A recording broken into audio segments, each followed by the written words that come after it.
जय हिंद दोस्तों, स्वागत है आप सभी का आपके अपने परिवार द लॉजिकल साइंस में। मैं हूं आलोक सिंह आतीस और आज के इस वीडियो सेशन में हम लोग डिस्कस करने वाले हैं बेसिक साइंस न्यूमेरिकल के दूसरे क्लास की। जी हाँ दोस्तों, इससे पीछे के वीडियो सेशन में हम लोगों ने बेसिक साइंस न्यूमेरिकल का पहला क्लास देखा था, जहाँ पे हम लोगों ने महत्वपूर्ण न्यूमेरिकल क्वेश्चन का डिस्कशन करा था।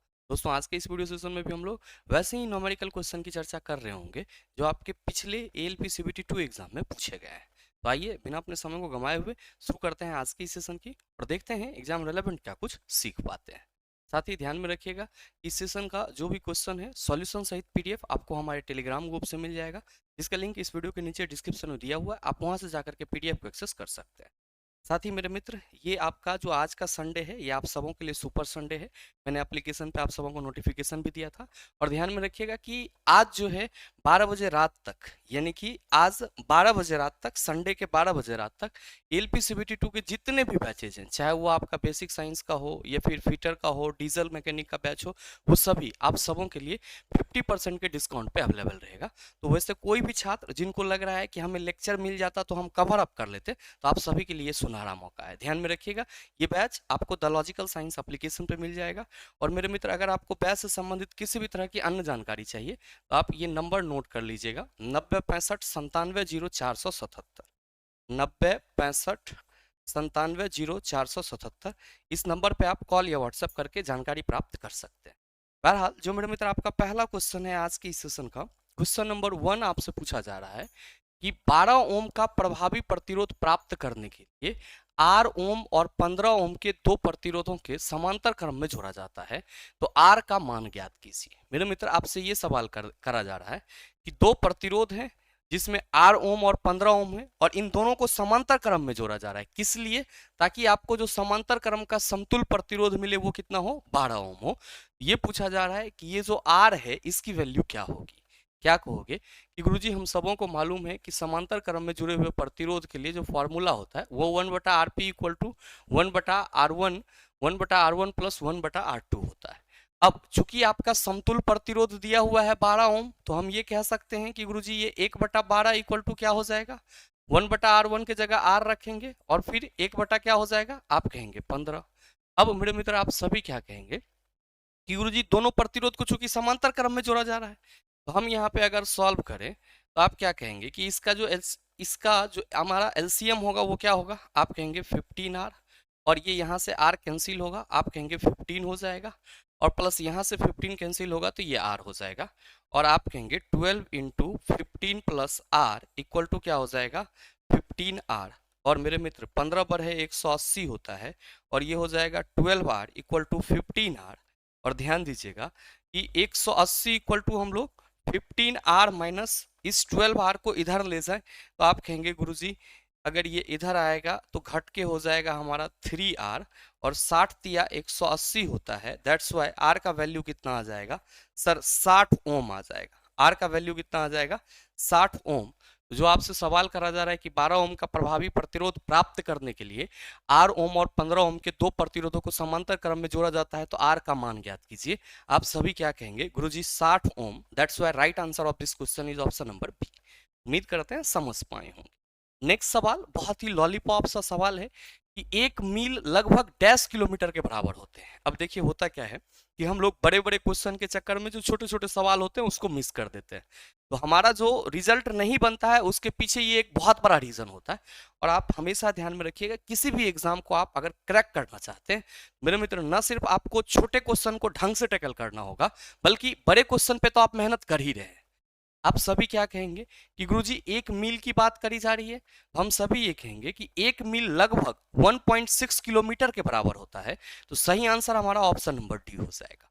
अब ये तो बात करी गई 1 मील की, लेकिन एग्जामिनर इस बार भी यही सवाल दे दे, ऐसा संभव नहीं है। तो आप सबों को ये ध्यान में रखना होगा कि अगर आपसे कोई सवाल कर दे कि ये बता दो कि 1 मील तो तुम जान रहे हो कि 1.6 किलोमीटर के बराबर होगा, एक नाभिक मील किसके बराबर होगा, यानी कि नॉट्रिकल माइल किसके बराबर होगा, तो आप सभी ध्यान में रखना 1.852 किलोमीटर के बराबर।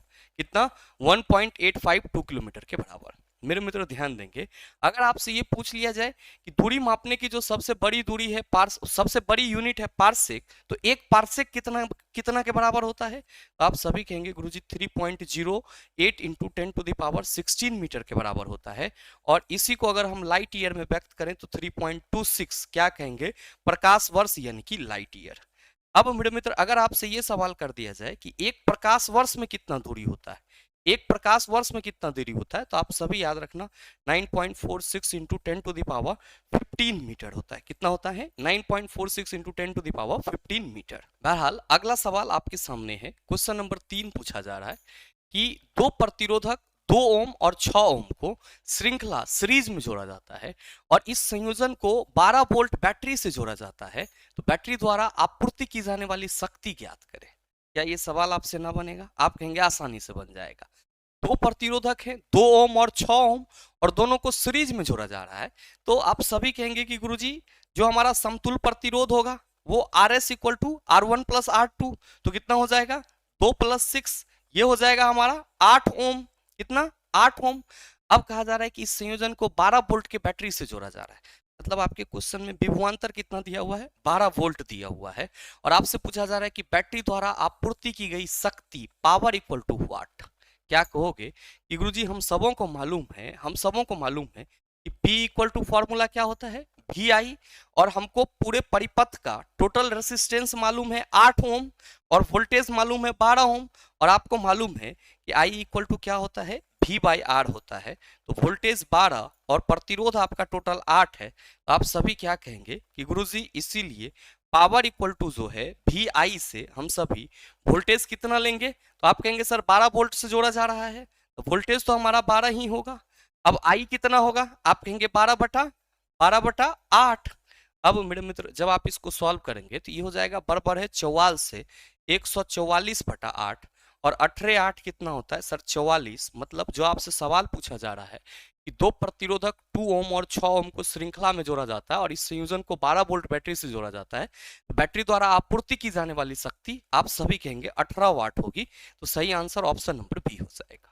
नेक्स्ट क्वेश्चन नंबर 4 आपसे पूछा जा रहा है कि 50 ग्राम द्रव्यमान वाले उस ठोस का आपेक्षिक घनत्व ज्ञात कीजिए जिसे पानी में पूरी तरह से डुबोए जाने पर उसका वजन 10 ग्राम प्राप्त होता है।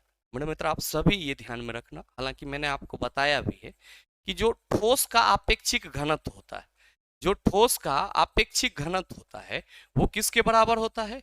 तो ठोस का आपेक्षिक घनत्व जो है वो ठोस का हवा में भार, ठोस का हवा में भार बटा जल में भार में कमी होता है, जल में भार में कमी। और मेरे मित्र आप सभी क्या देख रहे हैं कि आपके क्वेश्चन में कहा जा रहा है कि 50 ग्राम द्रव्यमान वाले ठोस का आपेक्षिक घनत्व क्या होगा, यानी कि जो ठोस है उसका द्रव्यमान कितना है? 50 ग्राम, और जब पानी में डुबाया जाता है तो उसका वजन 10 ग्राम प्राप्त होता है। तो जाहिर सी बात है कि जल में डुबोने पर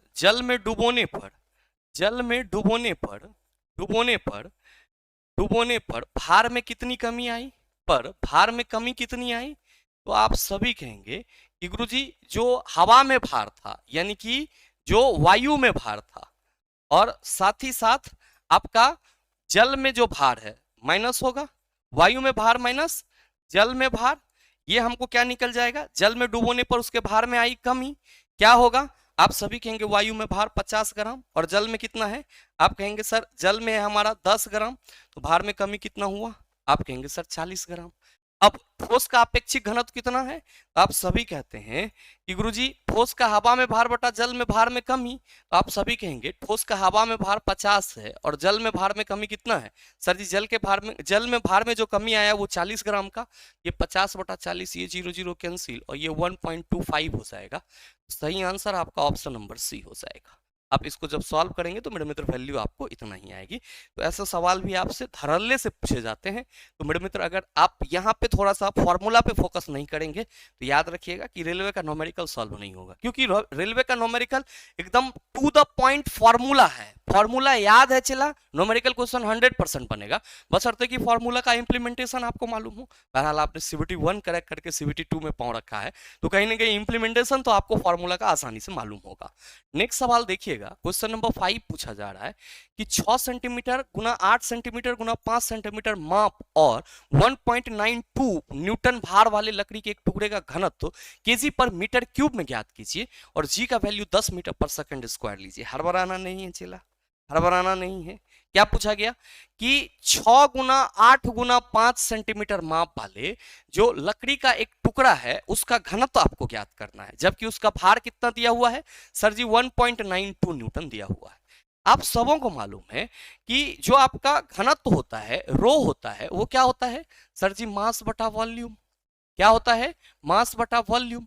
अब हमारे क्वेश्चन में ना तो लकड़ी के टुकड़े का आयतन दिया हुआ है और ना ही लकड़ी का जो मास है वो दिया हुआ है, तो क्या करेंगे, तो मेरे मित्र लकड़ी का जो माप है वो दिया हुआ है और ये जो माप है ये एक्चुअली में क्या है सर वॉल्यूम है।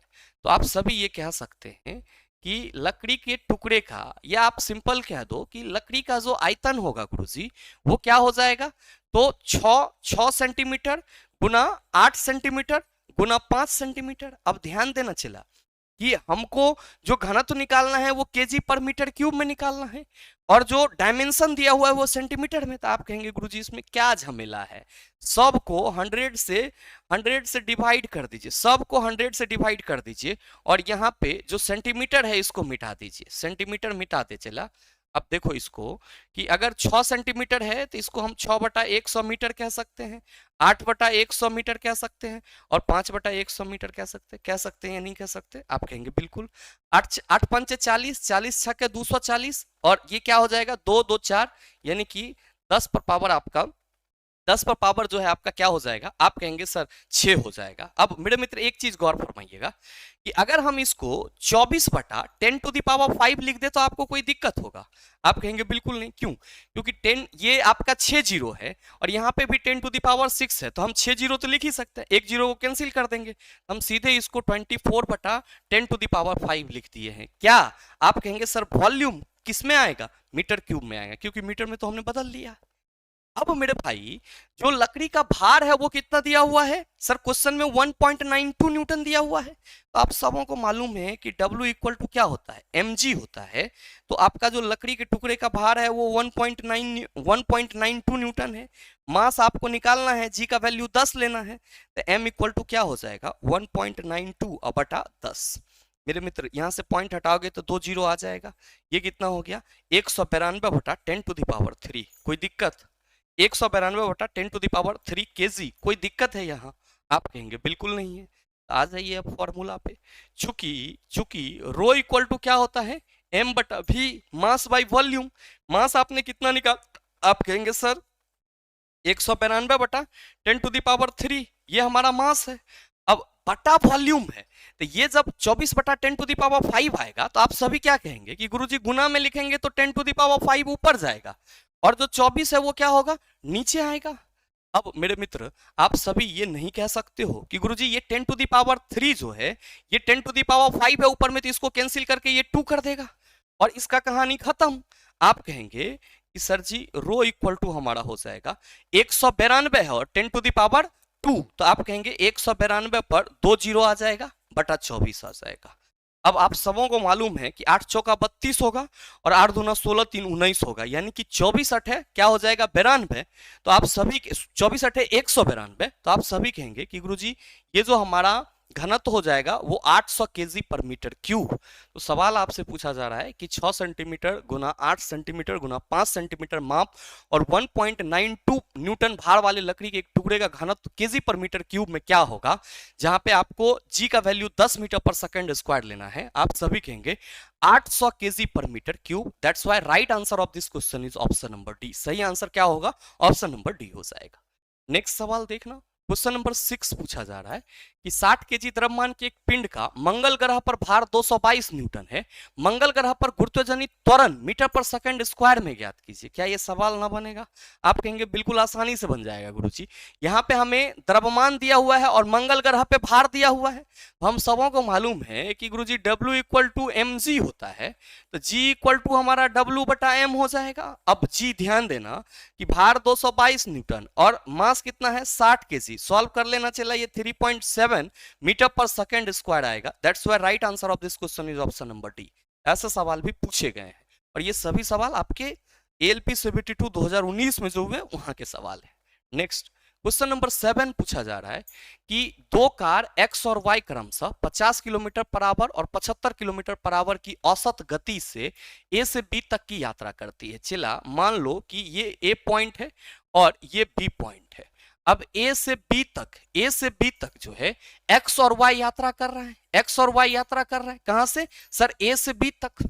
ये x जा रहा है A से B तक और फिर ये y भी जा रहा है कहां सर? A से B तक। कहा जा रहा है कि यदि x को इस यात्रा में y की तुलना में 2 घंटे अधिक समय लगता है, मतलब x को y की तुलना में कितना लग रहा है? 2 घंटा ज्यादा समय लग रहा है। तो चला अगर हम ये कह दें कि y को t समय लग रहा है तो x को कितना लगेगा? t+2। कहा जा रहा है कि यदि x को इस यात्रा में y की तुलना में 2 घंटे अधिक समय लगता है तो a और b के बीच की दूरी कितनी है? तो आप कहेंगे कि y अगर t समय में a से b तक जाता है तो x जो है वो t+2 समय में जाएगा। अब मेरे मित्र दोनों के लिए दूरी क्या है? आप कहेंगे क्वेश्चन में d जो है वो नियत है। क्या है? नियत है। और आप सबों को मालूम है कि स्पीड इक्वल टू डिस्टेंस बटा टाइम होता है। स्पीड इक्वल टू डिस्टेंस बता टाइम, और d अगर कांस्टेंट है, दोनों के लिए समान है, तो आप सभी ये नहीं कह सकते हैं कि S1 S यहाँ पे हमारा जो d होगा वो किसके बराबर होगा? st के बराबर। और जब यही नियत है चला तो हम ये भी तो कह सकते हैं S1 T1 equal to S2 T2 हो जाएगा। आप कहेंगे बिल्कुल कह सकते हैं सर जी। तो S1 किसके लिए? तो x का चाल कितना है सर? 50 किलोमीटर पर आवर के चाल से ये चल रहा है। x कितना चाल से चल रहा है? 50 किलोमीटर, 50 किलोमीटर पर आवर के चाल से, और y जो है वो 75 किलोमीटर पर आवर के चाल से चल रहा है। तो S1 हमारा 50 हो जाएगा। T1 तो आप सभी कहेंगे गुरुजी आपने इसको t+2 माना है। S2 कितना होगा? आप कहेंगे गुरुजी 75, और T2 तो आप कहेंगे गुरुजी ये t है तो ये 75t हो जाएगा। 50t प्लस 50 दूना 100 इक्वल टू 75t हो जाएगा। और चिला जी 100 इक्वल टू क्या होगा? 75t माइनस ये जो 50 है ये इधर आएगा तो आप कहेंगे ये 50t हो जाएगा। और 100 इक्वल टू आप कहेंगे 25t, 25 चौका 100, मतलब आपका जो समय है t का वैल्यू है वो कितना है सर? 4। 4 क्या? आप कहेंगे घंटा, 4 आवर। अब ये कह रहा है कि a और b के बीच की दूरी कितनी होगी, तो आप सभी क्या कहेंगे कि गुरुजी जब यहाँ पे y को 75 किलोमीटर पर आवर के स्पीड से चलना है तो वो 4 घंटा में b तक पहुंचेगा। तो जाहिर सी बात है कि जो हमारा अभिष्ट दूरी हो जाएगा, हेंस यहाँ पे जो हमारा डिस्टेंस होगा वो हम किसी के साथ भी टाइम का वैल्यू रखेंगे तो हो जाएगा। अब यहाँ पे t+2 तो 4+2 यानी कि जो आपका कार x है उसको A से B तक आने में 6 घंटा का समय लगेगा। अब 50 किलोमीटर पर आवर के स्पीड से अगर 6 घंटा चलेगा तो आप कहेंगे 300 किलोमीटर की दूरी तय करेगी। 75 किलोमीटर पर आवर के स्पीड से अगर 4 घंटा चलेगा तो आप कहेंगे सर जी 300 किलोमीटर की दूरी तय करेगी। हम लोग डिस्टेंस इक्वल टू क्या कह सकते हैं सर? अगर y का स्पीड लेते हैं तो 75 गुना 4। अब ध्यान देना ये s है और ये क्या है? t। तो आप सभी कहेंगे 5 का 20 और ये हो जाएगा हमारा 300 किलोमीटर। मतलब A और B के बीच की दूरी कितनी है? आप कहेंगे सर 300 किलोमीटर है। कितनी? 300 किलोमीटर। नेक्स्ट सवाल क्वेश्चन नंबर 8 आपसे पूछा जा रहा है कि एक कार A से B तक 20 किलोमीटर पर आवर की चाल से जाती है तथा 30 किलोमीटर पर घंटा की चाल से वापस आती है। इस यात्रा के दौरान कार की औसत चाल होगी। फिर से समझिएगा कि यहाँ पे A है और यहाँ पे आपका क्या है? B है। और A जो है एक कार जो है वो A से B तक 20 किलोमीटर चाल से जा रहा है, यानी कि V1 20 kilometre per hour A से B तक ये जा रहा है यहां तक। अब फिर सर 30 किलोमीटर पर आवर की चाल से ये वापस आ रहा है, यानी कि ये जब वापस आ रहा है तब इसकी स्पीड 30 किलोमीटर पर आवर है। तब इसकी स्पीड कितनी है? 30 किलोमीटर पर आवर है। मेरे मित्र, आपसे पूछा जा रहा है कि इस यात्रा के दौरान कार की औसत चाल क्या होगी? क्या कहोगे कि गुरुजी आपने कई बार बताया है कि जब दूरी समान हो, दूरी क्या हो? समान हो, तो औसत चाल किसके बराबर होती है? मैंने आपको बताया है कि जब दूरी समान हो, जब दूरी समान हो और सर उस समान दूरी को दो अलग अलग चाल से कवर किया जा रहा हो, तब जो हमारा औसत चाल होता है वो 2v1 इंटू v2 बटा v1 प्लस v2 के बराबर होता है। That's why VAB equal to हम लोग क्या कहेंगे? 2 इंटू v1 20 और v2 हमारा 30 हो जाएगा, और v1 प्लस v2 तो 20 प्लस 30 क्या कहोगे चिल्ला कि सर 40, 20 दूना 40 हो जाएगा, 4 तिया 12 होता है, सीधे कहो ना 2 दूना 4 तिया 12, ऊपर में डबल जीरो डाल दो, नीचे आपका 50 हो जाएगा, ये इसको कैंसिल करेगा, 24 पंचे 120, जो आपका एवरेज स्पीड हो जाएगा वो कितना हो जाएगा? 24 किलोमीटर पर आवर। तो सही आंसर आपका ऑप्शन नंबर बी हो जाएगा।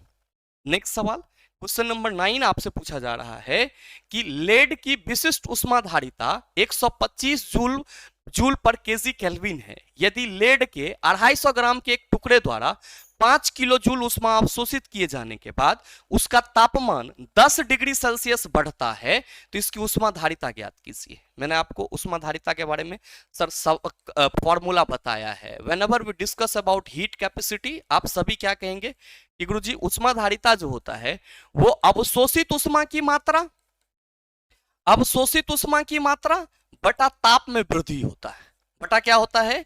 ताप में वृद्धि होता है। तो मेरे मित्र, आप सभी ये बताओ कि आपके क्वेश्चन में कहा जा रहा है कि जो आपका लेड सीसा का टुकड़ा है वो 5 किलो जूल ऊष्मा क्या कर रहा है? अवशोषित कर रहा है। अब 1 किलो जूल 1000 जूल के बराबर होता है, तो आप सभी कहेंगे 5 किलो जूल 5000 जूल हो जाएगा। तो ऊष्माधारिता फॉर्मूला से हम ये नहीं कह सकते हैं, ऊष्माधारिता फॉर्मूला से हम ये नहीं कह सकते हैं कि गुरुजी जो हमारा अवशोषित ऊष्मा का मात्रा है वो 5 किलो जूल है। अब बटा आपका तापमान में कितना वृद्धि हो रहा है? सर जी 10 डिग्री सेल्सियस का। मेरे मित्र, इसको हम 5000 जूल कह दें बटा 10, ये और ये कैंसिल।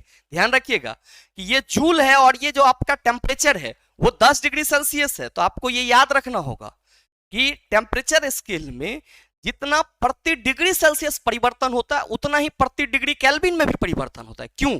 क्योंकि डिग्री सेल्सियस और केल्विन स्केल दोनों को 100 बराबर भागों में बांटा जाता है। तो 10 डिग्री सेल्सियस हम इसको 10 केल्विन मान सकते हैं। तो आप सभी क्या कहेंगे कि गुरुजी अगर हम ऊपर जूल कहें और नीचे केल्विन, तो हमारा जो ऊष्माधारिता का मान होगा वो क्या हो जाएगा?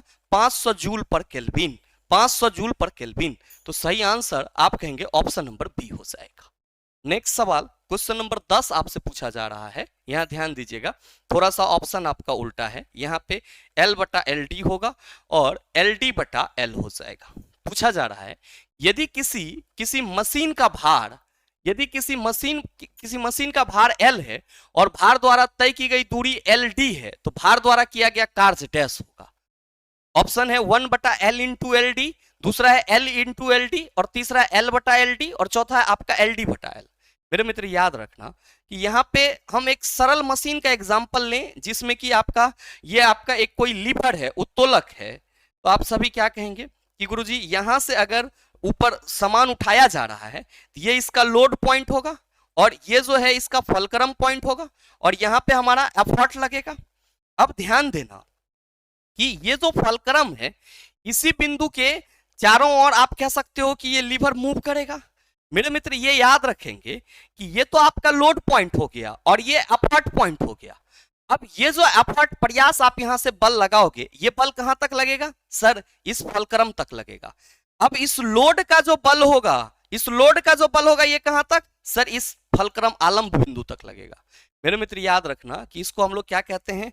एफर्ट डिस्प्लेसमेंट, और इसको क्या कहते हैं? Load displacement. अब आपसे पूछा जा रहा है कि यदि किसी मशीन का भार L और भार द्वारा तय की गई दूरी LD है, मान लो कि ये यहां से यहां तक की जो दूरी है, लोड और जो आपका फलक्रम है इसके बीच की जो दूरी है इसको हम D से रिप्रेजेंट कर दें, तो सर विस्थापन क्या होगा? तो आप कहेंगे LD। क्या होगा? LD। ये दूरी को हम LD मान ले रहे हैं, तो आप कहेंगे सर कार्य इक्वल टू होता है W इक्वल टू FS, और ये जो लोड है वो बल का काम करेगा, तो एल और एस क्या होगा? तो आप कहेंगे गुरुजी एल डी, क्योंकि आप इस पॉइंट से इस पॉइंट तक की दूरी को क्या कह रहे हो सर, कि मान लो ये डी पॉइंट है, ठीक है, ये फलक्रम है, आप समझ रहे हैं, लेकिन हम इसको समझाने के लिए कह रहे हैं कि गुरुजी ये हमारा डी पॉइंट है, यहां तक आपका भार का विस्थापन जा रहा है। आप सभी कहेंगे किया गया कार्य एल इंटू एल डी के बराबर हो जाएगी, लोड इंटू आपका भार इंटू भार का जो विस्थापन होगा उसके बराबर होगी, इसलिए सही आंसर हमारा ऑप्शन नंबर बी हो जाएगा। तो आज के इस सेशन में हम 10 सवाल ही रखेंगे, इसीलिए टाइपिस्ट था नहीं, वो किसी मतलब इनविटेशन में चला गया है। मैंने ये खुद 10 क्वेश्चन जो है बड़ी मुश्किल से टाइप करा है, इसीलिए थोड़ा सा कष्ट कीजिएगा। बाद बाकी आपका इस सेट में मैंने 15 क्वेश्चन सेट करा था, तो 5 क्वेश्चन हम अगले सेट में डिस्कस कर लेंगे, तो परेशान होने की जरूरत नहीं है। क्लासेस आपको कंटिन्यू मिलेगी, और ध्यान में रखेंगे जितने भी न्यूमेरिकल क्वेश्चन कराए जा रहे हैं ये सभी आपके लिए बहुत ही अहम है, और इसका आप एक बार रिविजन और अपने से प्रैक्टिस जरूर करेंगे। बहरहाल उम्मीद करते हैं कि ये वीडियो आप सबों को अच्छा लगा होगा। अगर आपको वीडियो अच्छा लगा तो वीडियो को लाइक कीजिएगा, ज्यादा से ज्यादा अपने दोस्तों के साथ शेयर कीजिएगा, और अगर आप चैनल पर नए हैं तो सब्सक्राइब करके बेल आइकन दबा लीजिएगा, ताकि इस तरह के एग्जाम रिलेवेंट वीडियो का नोटिफिकेशन सबसे पहले आपके पास पहुंचे और आप उसको सबसे पहले देख पाओ। मिलते हैं फिर अगले वीडियो सेशन में, तब तक के लिए best of luck, thank you, have a nice day.